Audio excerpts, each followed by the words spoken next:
guys, ito po yung napakaganda ng makikita ko, napakaganda ng depensa mo. So congratulations sa inyong victory. Ano ang binago niyo nung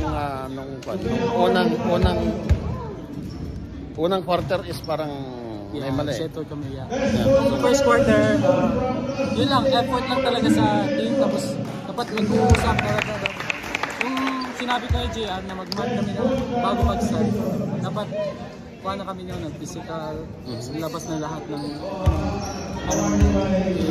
ambag nyo sa team. Napaka-fun guys, makikita nyo dyan sa YouTube channel natin, napaka-defensive. Talagang i-highlights ko lahat ng defense nito. Hindi man siya nag-shoot. Yan ang maganda sa player guys, kasi hindi mo na kailangan mag-shoot. Ibigay mo sa iba, dumipensa ka lang, parang ikaw na rin ang shumot, at mag-assist ka lang, parang ikaw na rin ang shumot. So,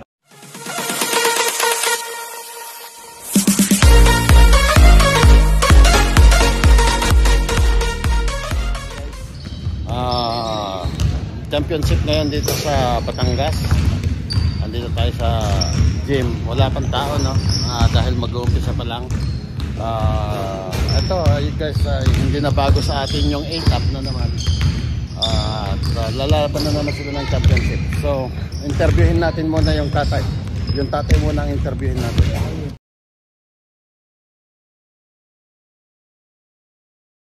Sir, pakilala muna tayo. Hello. Ayan, ito po yung tatay ni Harvey. So, ano ang masasabi mo sa championship ngayon? Ay, magandang laban to kasi dito na yung mga magagaling na mga player ngayon. Sigurado mga to 100% condition. 100% condition ng mga to. So, ito po yung tatay ni Harvey. At puntahan naman natin yung anak. Guys.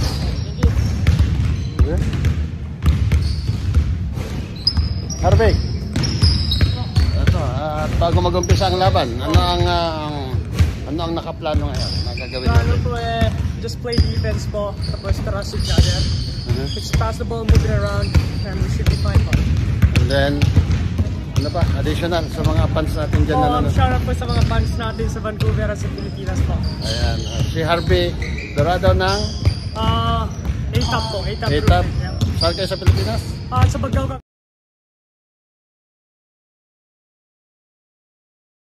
Oh, ayan.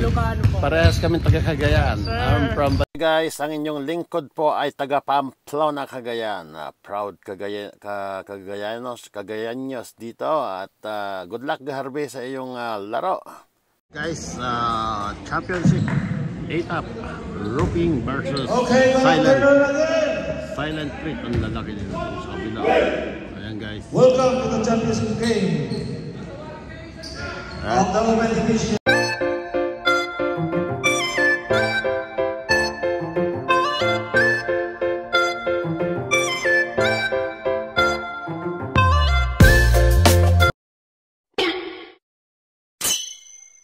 Ayaw, di ma.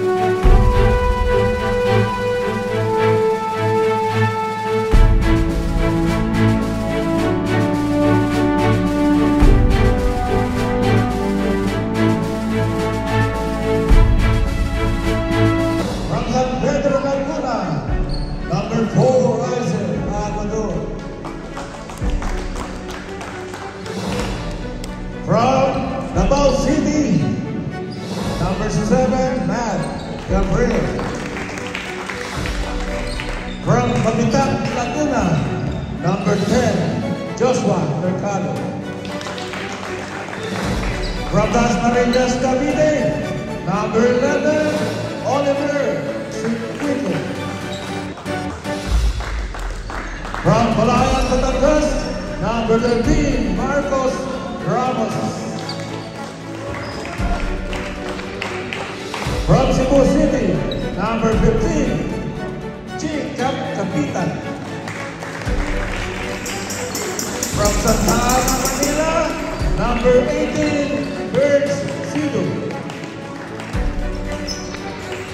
From Santa Rosa, Laguna, number 19, Tyrone Filipino. From Hagonoy, Bulacan, number 31, Naikin Pirales. And the coordinator, managerial coach of the team, from Sampaloc, Manila, number 16, Gus Kingra.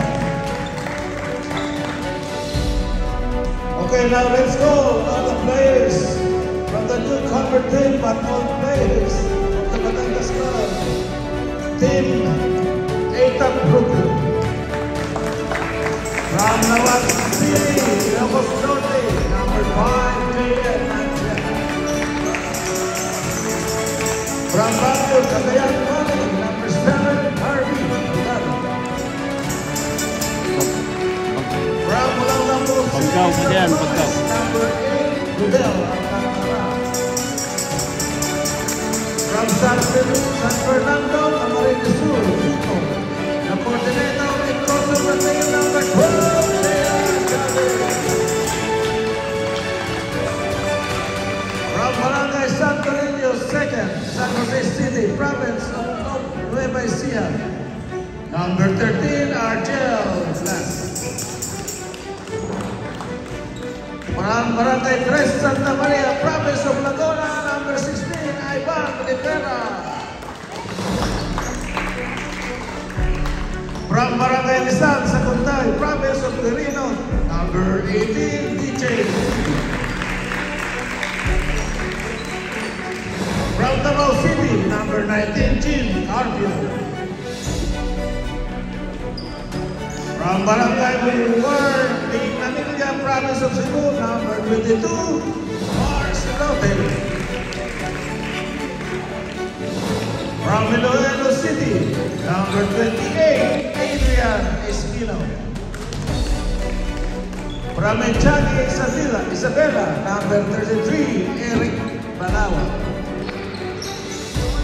From Cagayan de Oro, Northern Mindanao, number 43, Erwin Maravilla. From Davao, Camarines Sur people, number 77, Bumpy Amador. And thank you, Mr. Joel Batano, for joining your team at the Batangas Club Basketball League. ATAP Group, maraming salamat sa inyo. Okay guys, shake hands please. And this is just a game, it's for fun. Walang kagalitan dito, walang sakitan. At lalong walang baliyahan.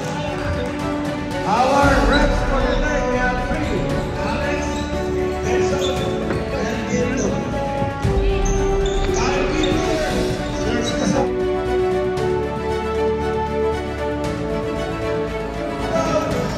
Scorers, commentator, Daniel Masara.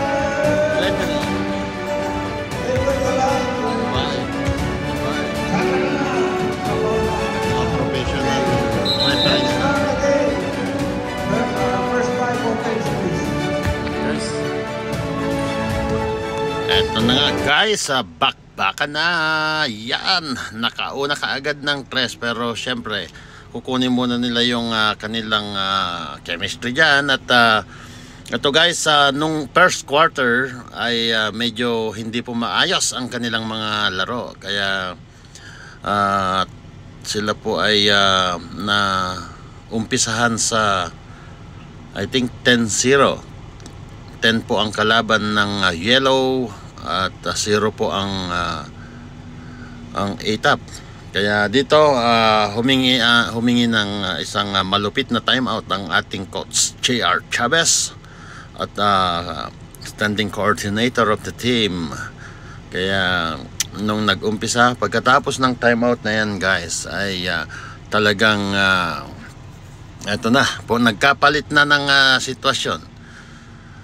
Yung unang 5 minutes starting ay medyo hindi po maganda at medyo marami ang kinabahan. Kaya ito guys, ang ating drone ay malikot at hindi po maayos kasi nadidetect niya po yung nadidetect niya po yung ground. Napakababa po ng kanyang lipad at syempre nadidetect din niya yung bubong, kaya hindi po stable yung niya, hindi stable, parang tao rin pag may kumikiliti, hindi maka ayan guys, at ang committee kinuhanan natin sila during time out. So guys, rock and roll muna tayo.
RB.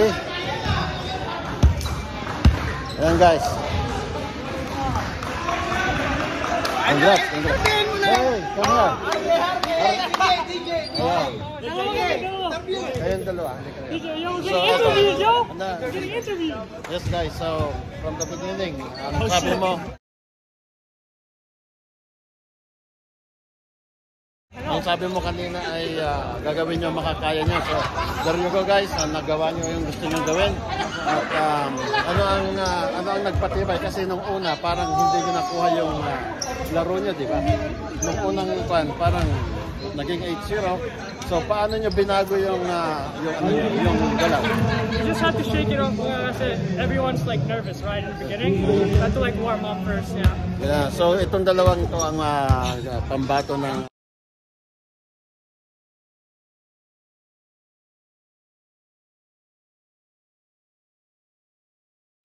team.